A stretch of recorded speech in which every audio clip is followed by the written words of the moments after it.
Welcome to Stop the Vanilla. I'm Steve Van Remortel.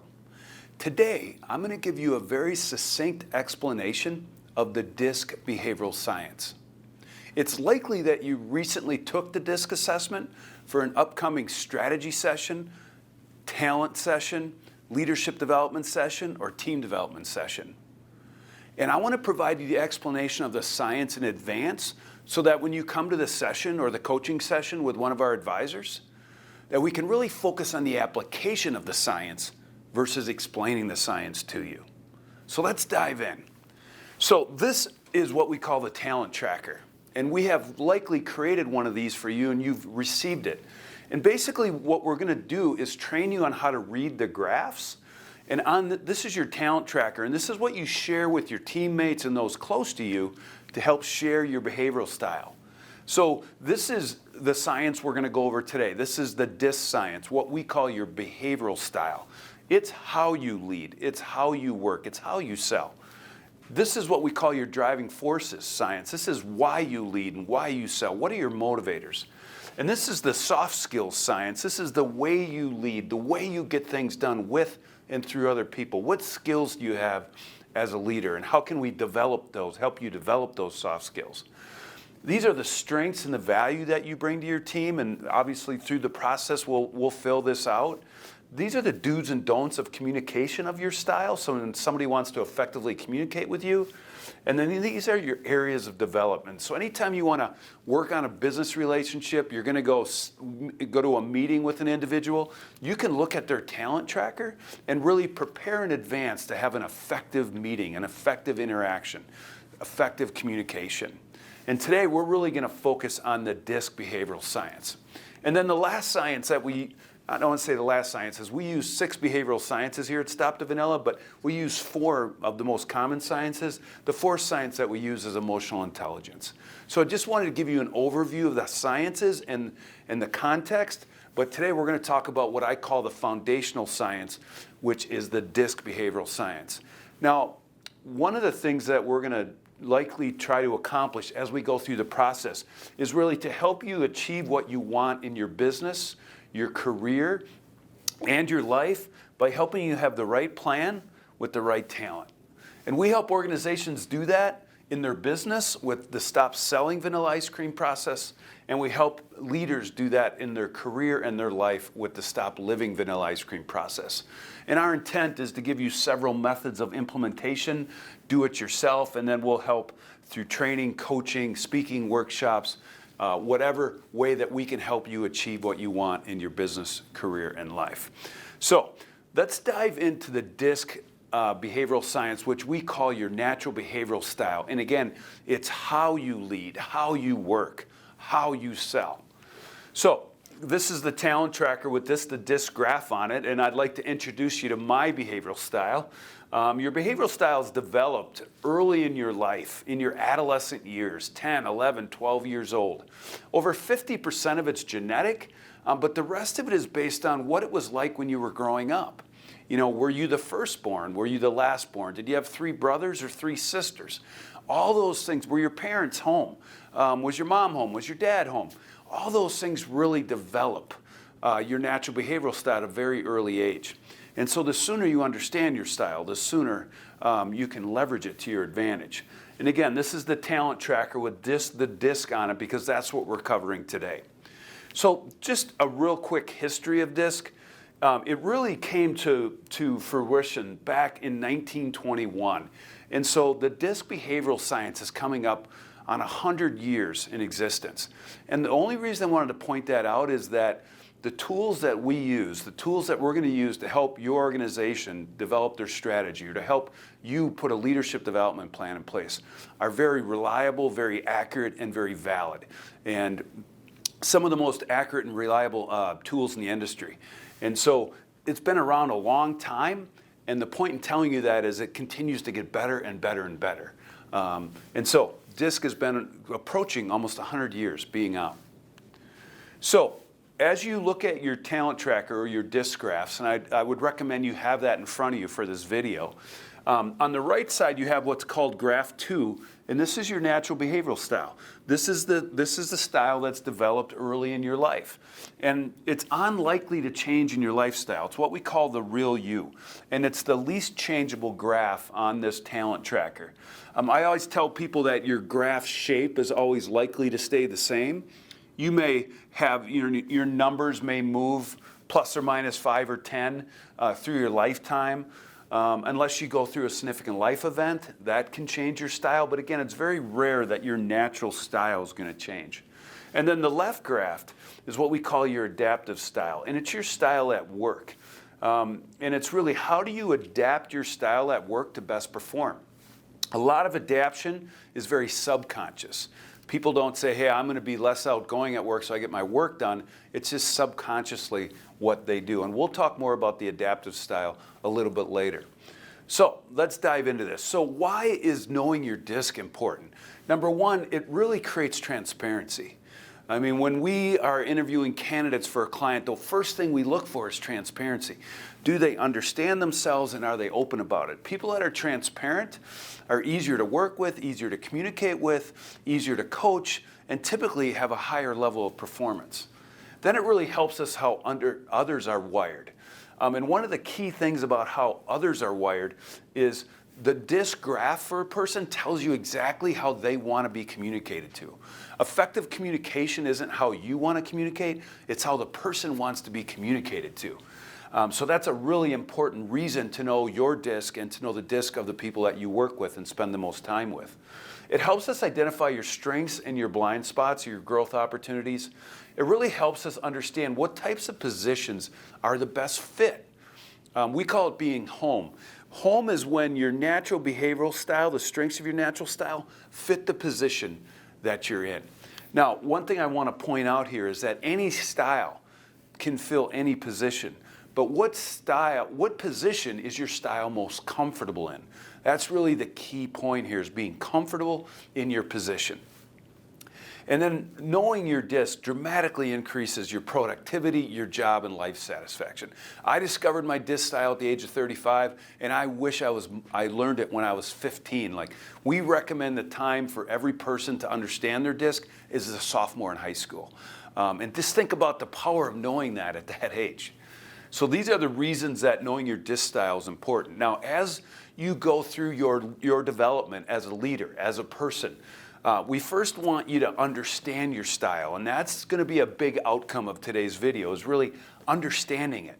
You can't manage something that you don't understand. You can't develop something and get better if you don't understand it.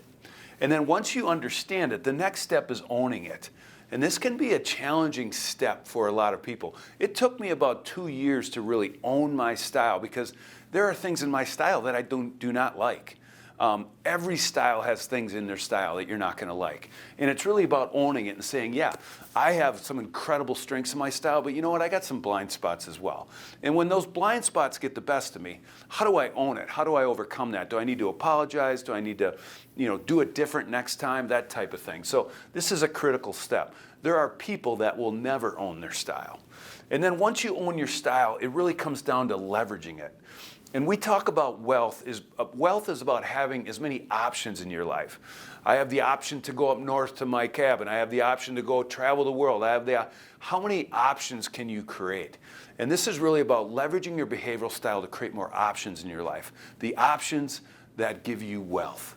All right? And so we're going to go through this process, and you're going to go through this evolution of understanding your style, owning your style, and then leveraging your style. Okay, so let's dive into the DISC graph. So the first thing that you want to point out when you're looking at the DISC graph is that the D, the red, the dominance factor, and the compliance factor, the blue bar, these are task orientation. And then the yellow and the green are people orientation. So are you more task oriented or are you more people oriented? The second thing I want to point out too is that the higher the number, so this is an 81, so above 70 or 80 really is, there's a lot of intensity in that factor. And then the lower the number, the more intensity. The intensity of factors that are between, let's say, 35 and 65 are what we would call more moderate intensity. and I'll explain that as we go through it. Anything between 30 and 50 is what we call situational.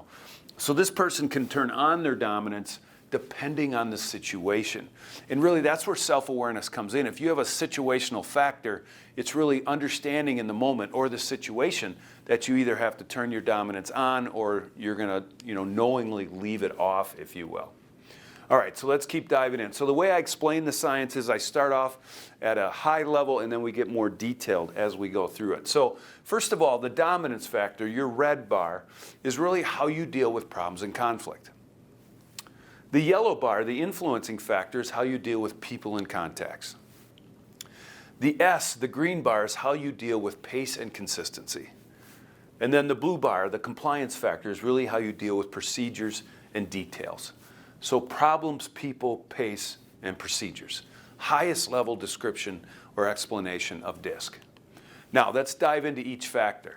So as I go through each factor, I'm going to talk about what the characteristics, the strengths, and the limitations of a high factor are, and then also the characteristics, strengths, and limitations of a low score on that factor.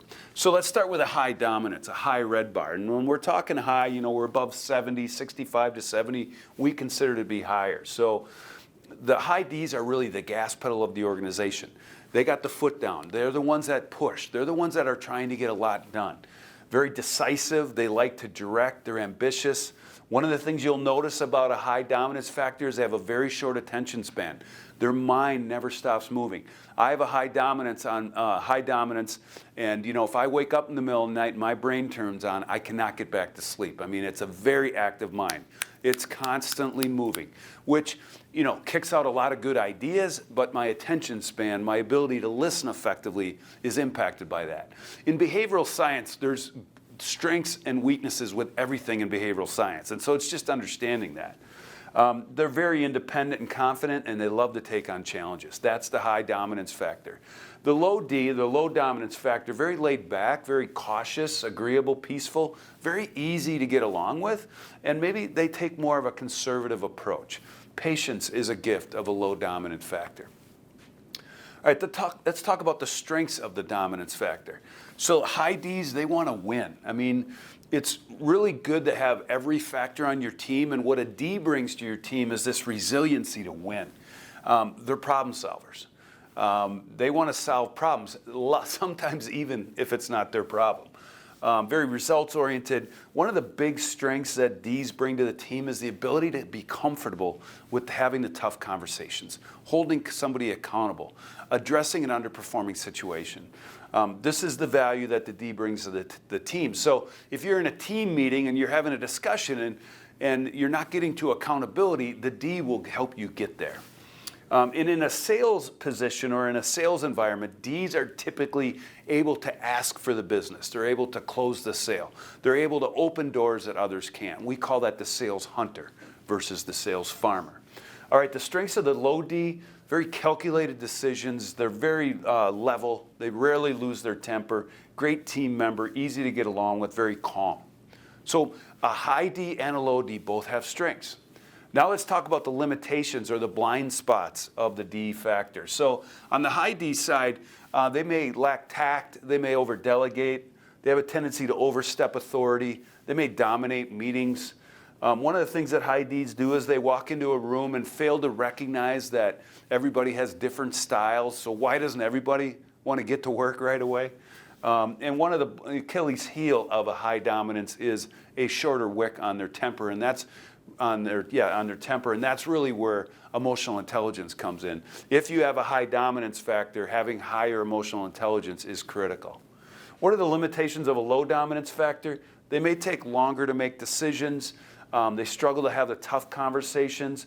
And again, one of the important things I want you to take away from learning your DISC style is what are techniques that you can put in place to overcome the blind spots of your style. So if you have a low dominant style and you're in a leadership role, you have direct reports, what techniques can you put in place to overcome the fact that sometimes it's uncomfortable for you to have the tough conversations? One of the easiest ways for low dominant leaders to have the tough conversations is through planning, really having dates that things are due. So if I agree to get something done by a certain date and it's not done, that just made holding me accountable that much easier. So as we go through this, I want you to identify 2, 3, 4 techniques that you could implement to overcome the blind spots of your style. You may not stand up for what you believe in. Lower Ds typically have a lower task orientation. They may hesitate to address a problem, and holding other accountables can be very difficult or uncomfortable. So those are the limitations of the low D. Now, just to give you an understanding of some of the personas that we see in public, I want to just give you maybe some popular people that have a DISC persona. No political statements here whatsoever, but Donald Trump has a high D, his public persona. Tory Burch, for her to build the organization that she has. And here in Green Bay, there's only one place, and that's first place, winning from Vince Lombardi. So those are just some famous personas that project the characteristics of a high dominance factor. All right, let's get into the I factor, the influencer, just some general characteristics. High Is like involvement with others. High Is are typically very popular people. They know hundreds of people. They know a lot of people. They're typically very fluent. They can get along with really anybody. In your report, if you have a high I, it likely says a stranger's just a friend you haven't met yet. Very trusting, very optimistic. The glass is always half full for a high I. The low I typically is more reserved, a little bit more introverted, very logical in their thought process, and you must earn the trust of a low I. So those are some of the factors and characteristics of the I. Now let's talk about the strengths of the high I. The high I builds a lot of relationships. That is one of their greatest strengths. They have large networks. They know a lot of people. And one of the other big factors of a high I is they're typically very creative. They come up with very creative ideas. When the team is struggling, the I typically steps forward and says, hey guys, let's come together as a team. They're kind of the glue of the team. So those are some of the strengths of the high I. The lower I, they make very fact-based decisions. High Is have a tendency to wear their emotions on their sleeves. Low Is have a tendency to maintain their emotions and really make good decisions. They're very productive. They listen well because they're not talking all the time.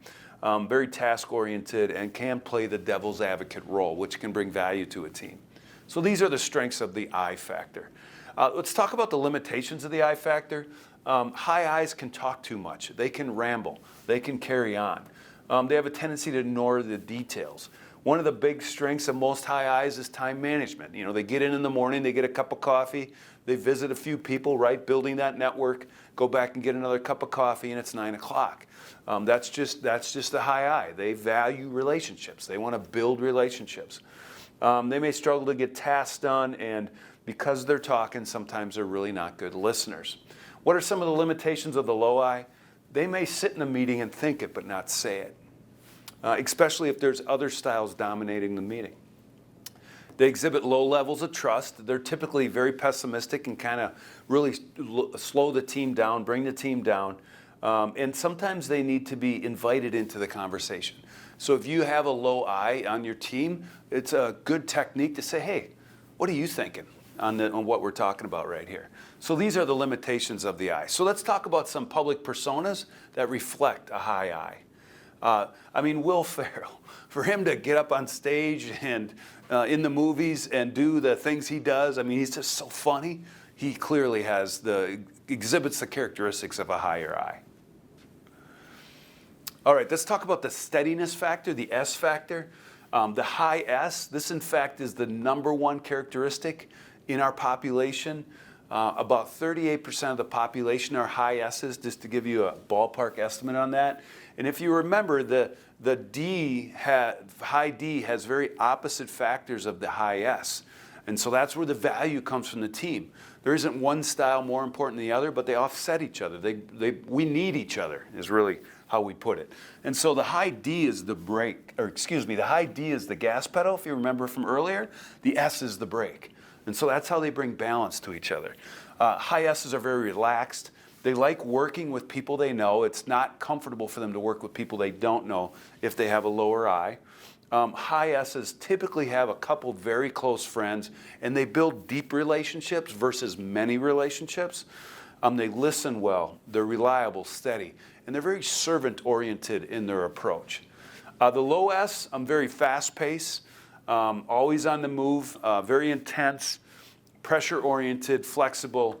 They always have a lot going on, multitaskers.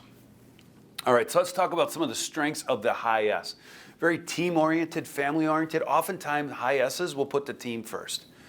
They're great with current customers, and we talk about the sales farmer. They're great growing current customers. And earlier, we talked about the D being better or more comfortable with, if you will, bringing in new customers, the hunting. High S's like to work for a leader and a cause. So think about that. 38% of the population is high S's. Make sure that you're a great leader for high S's, because you likely have some high S's on your team. S's are typically the anchor reality. You know, to be honest with you, high S's are typically the ones that you don't hear a lot from, but they're getting all the work done. They get a lot of tasks completed. And they're also very loyal. They will be loyal to a team and to an organization. What are some of the strengths of the low S? Multitaskers, able to get a lot done, able to adapt quickly, can move fast. They'll vocalize, they'll move projects forward. I mean, it's the gas pedal's down, we're moving.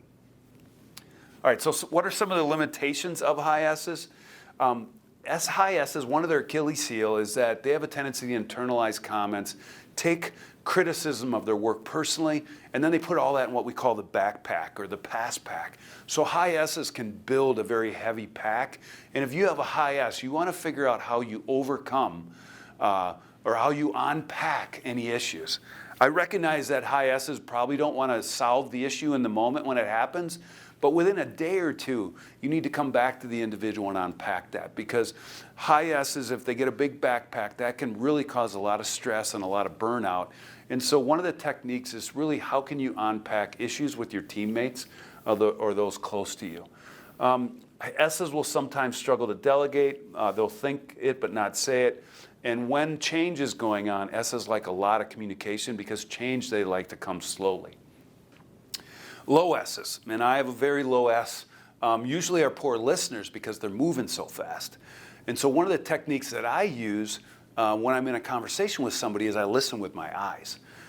So whatever I need to listen to, I look at. So if I was in a one-on-one conversation with you, I'd be looking you in the eyes the whole time, because that forces me to listen. That is a technique that I use every day. And again, what techniques can you use to overcome the blind spots of your style and leverage the strengths of your style? Low S is because they're moving so fast, they've got so much going on. Maybe once in a while they'll drop the ball on something. They'll struggle with people that move at a more methodical pace, like a higher S. They may be too intense at times and can be very impatient, which I struggle with and work on all the time. So who are some S's that public personas that exhibit S characteristics? Brad Pitt, I mean, Aaron Rodgers here in Green Bay, you know, when you watch a press conference, he's not the most verbally fluent guy. He's very limited in his answers, and that exhibits some characteristics of a high S. So these are some famous high S's in the public. And the last factor is the C factor, or the compliance factor. And so high C's are typically very objective. They're very technical. They're very focused on the numbers. And if you remember, the I has opposite characteristics. The high I has opposite characteristics of the high C. So high I's are very optimistic. High C's are very pessimistic. They're data collectors. One of the things that high C's do, and if you're a high C, you set high expectations for self and others. And so if you do, be fair with yourself. Don't come down on yourself too hard, right? You're your toughest critic. And if you establish high expectations for other people, make sure that you effectively communicate them. Because if you don't, they're going to let you down, right? They don't know what your expectations are. So that's another technique you can implement if you're a high C. Low C's, very low detail orientation, very self-willed, spontaneous, impulsive, and really you use systems less. They don't rely on systems as much. They're very spontaneous. All right, so that's the characteristics of the C factor. Let's talk about the strengths. High Cs are typically very technical, accountants, engineers, and so forth. They're typically the smartest person in the room in their expertise. If you have a high C and you're building an expertise, just keep building that expertise. That's what high Cs do. They're very critical thinkers. They're ROI-driven, records keepers. One of the great strengths of high Cs is they ask really good questions.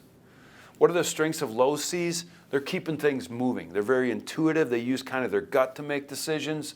They show little fear or risk. They don't really sweat the small stuff, and they can make quicker decisions when needed. All right, let's talk about the limitations of the C.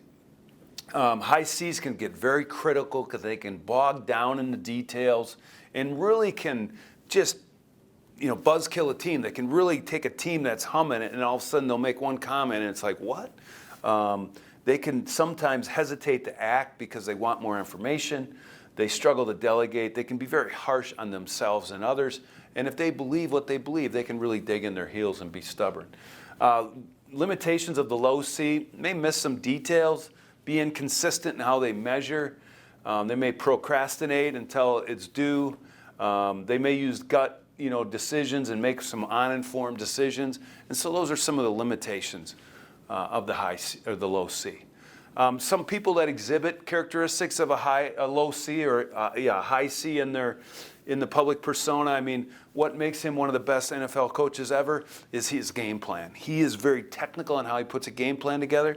And as much as it pains me to say it as a Packer fan, he is a great coach because he is one of the best game planners and one of the best technical football guys in the business.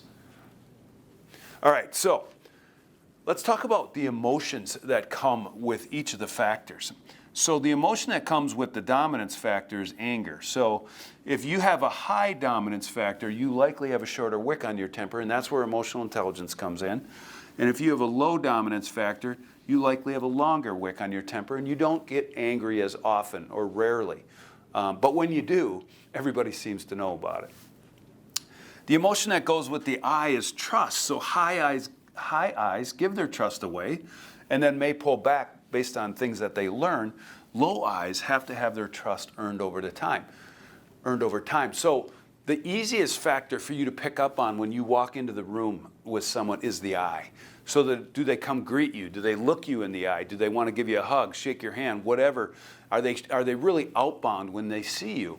Low I's are going to be more reserved. So when you come into the room, I want to encourage you to immediately start recognizing the styles of other people, which now gives you the key, the clues to effectively communicate with them. So read that eye right away. You know if you have to earn their trust or if they're going to give you their trust. There is no emotion that goes with the steadiness factor because there's no emotion that goes with your pace.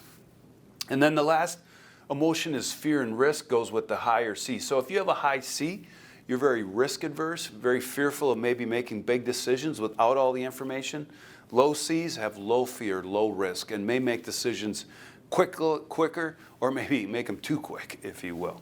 So those are the emotions that go with each of the characteristics. Now, this is a slide that just compares a lot of factors. And one of the things about DISC is it's very easy to understand, but one of the things you'll get better at as you look at more DISC graphs is how they interact with each other. And so here's the primary need of each factor.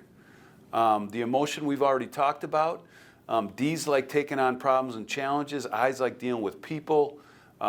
S is like being pace and consistency, and really C's like dealing with constraints and procedures. As I mentioned, the I and the S are people-oriented. The D and the C are task-oriented. Typically, the D and the I are more externally facing, and the S and C are more internally facing. Under stress, the D becomes very impatient, the I becomes disorganized, the S becomes possessive, and the C becomes very critical. So you may see those characteristics come out in yourself or your colleagues when you guys are under stress. Now let's talk about your adaptive style. Your adaptive style is graph number 1. And your adaptive style captures how you may be adapting your behaviors to be successful in your current role. Now, I have found over 20 years of doing this that a lot of adaptation is subconscious, meaning that we don't consciously say, we're going to be less outgoing, or we're going to be more detail-oriented at work. It's things that you do subconsciously to be successful in your current role. So let's look at this example. So what I ask you to do is record the numbers below your adaptive style that are different from your natural style. So for example, this person goes from a 26 to a 32, so I'd put a +6 here. This person goes from a 58 to a 38, so I'd put -20. This person goes from a 62 to a 58, so I'd put -4. This person goes from an 81 to an 86, I'd put +5. So record under your adaptive style how you're adapting to see how much you're adapting at work. And again, the difference of, if you have one of these numbers that's greater than 10, that's the start of adaptation. If you have a number that's greater than 20, as this person does, it's what we call significant adaptation. And adaptation is going to take a lot of energy out of you. When people are adapting greater than 20, I ask them, are you kind of tired? Are you kind of spent at the end of the week? And most of the time they're like, yeah, I'm kind of burnt out at the end of the week. And that's really what adaptation will do over time, is that because you're burning so much energy, you'll be tired more often. It'll burn you out. And so you want your adaptive factors to be as close to your natural factors as possible. And if you have adaptation going on, we're going to talk about how do we try to reduce or minimize that adaptation, because you want to deliver your role naturally. You want to deliver your role with who you are, your natural behaviors, versus adapting to get them done. Adapting in the short term can be okay, but adapting across the long term can really take a toll on you and your teammates. And so that is what we call the adaptive style. So when you come to the team development exercise or the talent process that we're going through, the strategy session, we'll put your team on a team wheel. And it really is breakthrough when a team understands the dynamics of their team. How to effectively communicate with each other. What strengths and blind spots does each member bring to the team? And just understanding this about your team is breakthrough. And so we'll have this team wheel in the process that we're going to go through with your team or individually. Just a couple things to point out. The blue is your natural style and the red is your adaptive style. The numbers are just identifiers. I'm a 13, so I'm right here. And the farther you are out on the wheel, the more pure your style is. So, for example, this BL right here has a strong D, and all the other factors are much lower, where the LL here has more factors that have energy to them. So if you're more towards a center, you have a lot of factors that have more energy to them. If you're more towards one edge, you have one factor that has more intensity than the others. So the team wheel is something that we encourage teams to put in the conference room or the meeting room so that we always remember the style that people want to be communicated to. So a couple of behavioral style facts as we wrap up here. Number one, it's a behavioral science assessment, not a test. So whenever you're communicating to one of your direct reports or someone else that you'd like them to take an assessment, don't use the word test, because test implies that there's right and wrong answers. There is no right and wrong answer. You can't fail a behavioral science assessment. It's who you are, okay? So just one word, one encouragement there is to use the word behavioral science assessment. It's also not a personality test. Your personality is gigantic. Your sense of humor is part of your personality. We don't measure or assess your sense of humor. So it's very much a behavioral science assessment. Second, these tools that we're using and that you're using are scientifically validated and reliable, very reliable. One of the things that's really important in today's marketplace is that you use a tool that you can trust, because you are making life decisions and career decisions based on this information. And I just want to encourage you to make sure that you're using a tool that is the most accurate and reliable in the industry. And that is why we use the tools that we use. This is important to note that any style can do any job, but certain styles are more comfortable in certain positions. So when I'm coaching somebody and they say they want to move into this position, but it doesn't fit who they are, I'm never going to say that they can't. I'm going to say that it's going to be more uncomfortable. They're going to have to work harder at it. For example, when a low C wants to become a doctor or an engineer, I'm not going to tell them they can't. It's just that they're going to have to work their butt off in school. They're going to have to work very hard to overcome that low detail orientation, that lower technical ability. So that's just an example. All individuals navigate back to their natural style over time. So if you're trying to hire a sales hunter and you're interviewing someone that has the behavioral style of a sales farmer, they may tell you that, hey, I can go out and hunt, but I can just tell you eventually they're going to move back to farming because that's what comes natural to them. And this is really important takeaway. Any individual can overcome the blind spots of their style through techniques and self-awareness. And that's a key takeaway for you today. Self-awareness of your style. Understanding your style, owning your style, and then leveraging it. And then what techniques can I put in place to overcome my blind spots? I have 3 or 4 big-time blind spots, and I have 3 or 4 techniques I use every day to overcome them when I'm interacting with other people. Now, in your report, there's 3 types of DISC that we use. There's the full DISC report, which is likely the one that you have. There's communicating with style, and then there's interviewing insights. But in your report, you'll have the general characteristics page, which really is 2 pages of very intense content about you, which really should hit you right on the nose. What value do you bring to the organization? What are your do's and don'ts of communication? If we're doing a team development exercise with your team, that's one of the things that you'll present to your team is your do's and don'ts of communication. Communicating tips on how you communicate with other behavioral styles. How do people perceive your style? What are the descriptors of your style? What does it mean when you adapt your style at work? And here's a very important section, the areas of improvement for you in your style. And then the natural and adaptive graphs that we just went through and where you lie on the wheel. So just recognize that this is one of the best reports in the industry, and there's a lot of great content in there, so I want to encourage you to study your report in detail before we get together as a team or we get together for your coaching session. So here at Stop to Vanilla, we want to train you on how to understand DISC so that you can use it to implement talent management systems into your organization. You can use DISC to do a team development exercise. You can use DISC to put a leadership development plan in place, a career plan, or a life plan.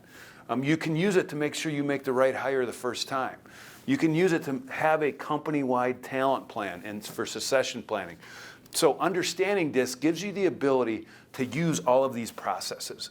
And you can go to stoptovanilla.com and all the templates and processes are laid out there for you to use what you learned today about DISC to implement all of these talent processes into your organization.